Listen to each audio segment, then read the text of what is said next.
I've been ranting about vaccines for the past couple of days, so I figured, okay, well, actually Gwen figured, hey, maybe you should talk about alternatives.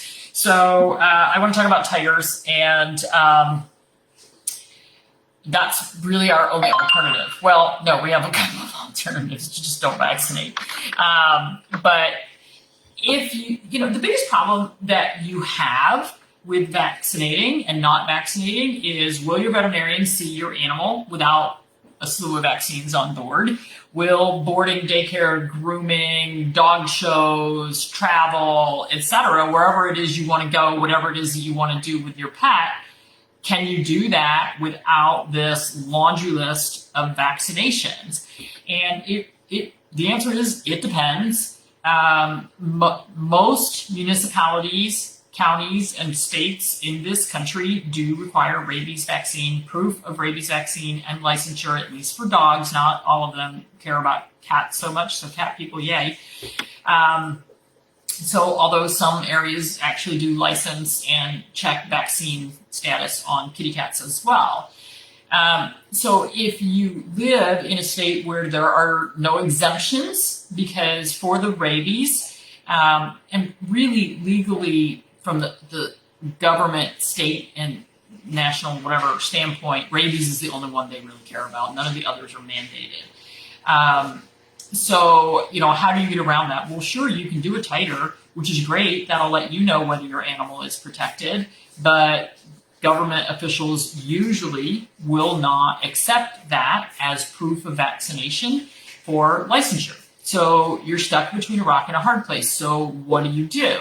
Well, if your animal has to be licensed, like I know with my practice in Clayton, for instance, in New Jersey, if you didn't give proof of vaccination and get your license by the cutoff date, which was usually like March 31st, and they found you owning a dog, I think they only did dogs, that did not have an up-to-date rabies vaccine and an up-to-date license, they fined you $75 a day until you got it done.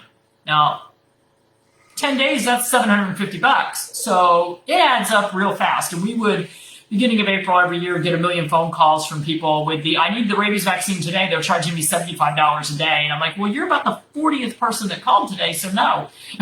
So, plan ahead. This happens every year. So the best you can do with the rabies, if you are stuck in a situation where you absolutely have to have it. So I did a consultation with someone today.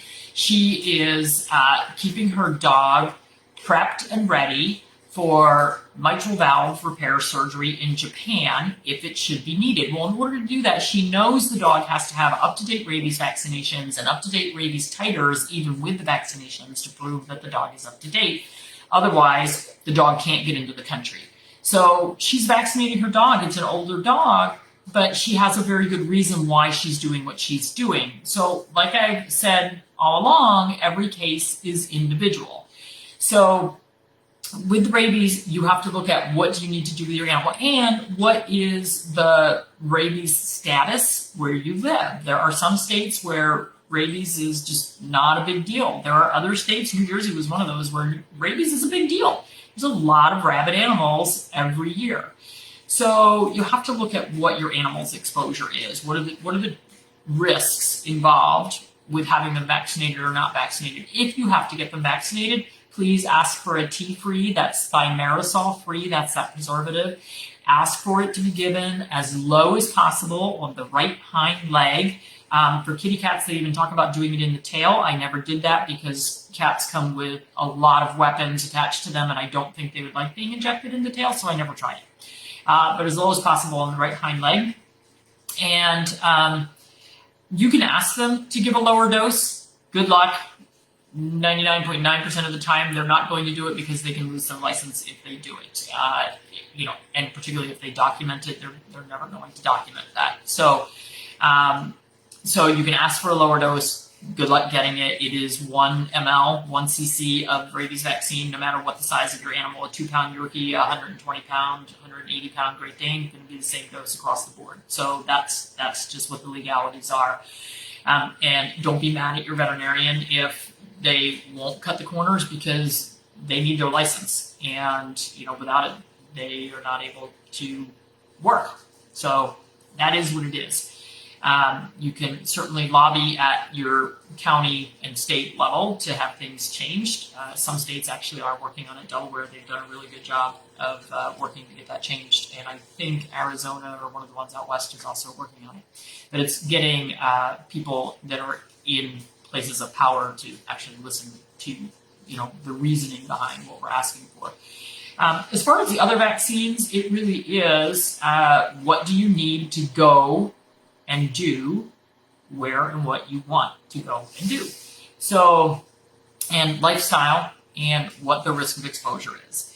If you are boarding your animals and they require influenza and bordetella, I would strongly recommend that you call every boarding area kennel in the area and see if somebody else has different rules. See if you can find in-home boarding in someone's home where a lot of dog trainers will do a little bit of in-home boarding somewhere where it's a smaller population and they're not requiring things like influenza and bordetella. We had a couple of natural boarding kennels near us, and they wouldn't take your dog if you gave them a bordetella vaccine because they didn't want them shedding that in their kennel. So if you can find a natural boarding, that would be much better. It's fine. So I would try to do that.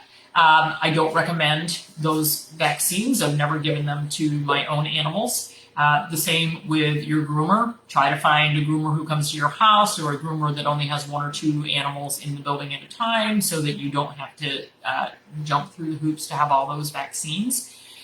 It's just not healthy for your pet to get all of those vaccines and to get them repeatedly. And influenza, we have no idea how long that vaccine lasts, but look at it in people, it's an annual thing.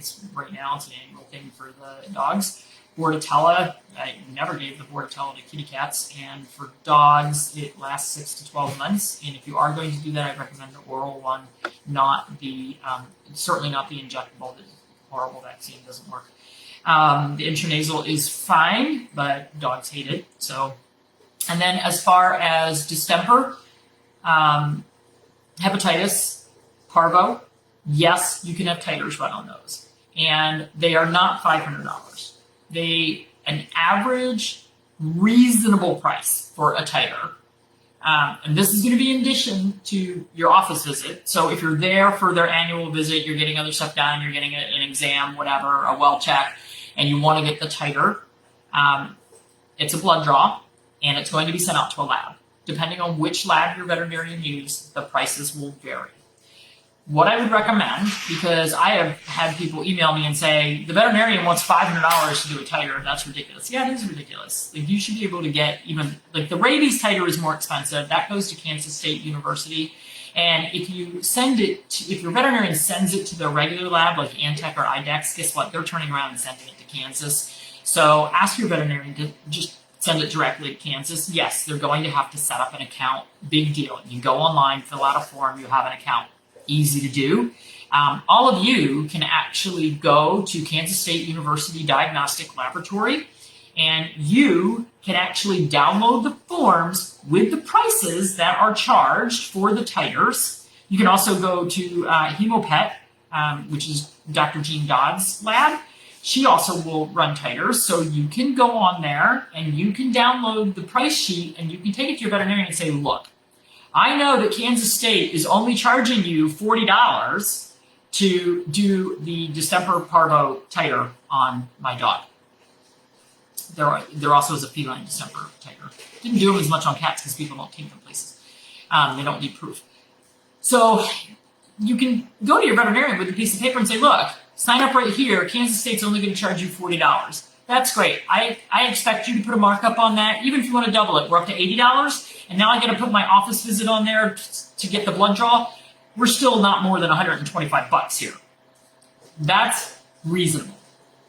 $200, $300, $400, $500 to get a titer, not reasonable.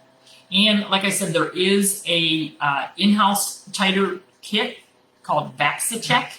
Your veterinarian can order that, and then they're run in batches at the end of the day. The technicians run them. It takes a few minutes for them to do it. And those are much more reasonably priced as well. And they're doing everything in-house. Personally, I like to have them sent out. I never use the in-house, but the titers can be reasonable. The other thing that the veterinarians can do, so any veterinarians who are listening, If you have a contract with Antec or IDEX, call up your representative and say, hey, I plan on running a slew of titers.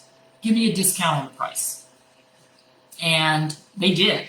I mean, we got huge discounts. We used Antec, and we got huge discounts from the lab because we did so many titers. We got discounts on our stool samples. We got discounts on our CBC chem panels. We got discounts on our titers. We got discounts on our heartworm tick panels because we took 5 minutes, called them up, had our rep come over, spent a half hour. They brought us lunch. It was awesome. And we got a huge discount. There are ways around this, and you as the pet owner don't have to be backed into a corner of spending a fortune. Now, how often do you have to do a titer? Again, it depends.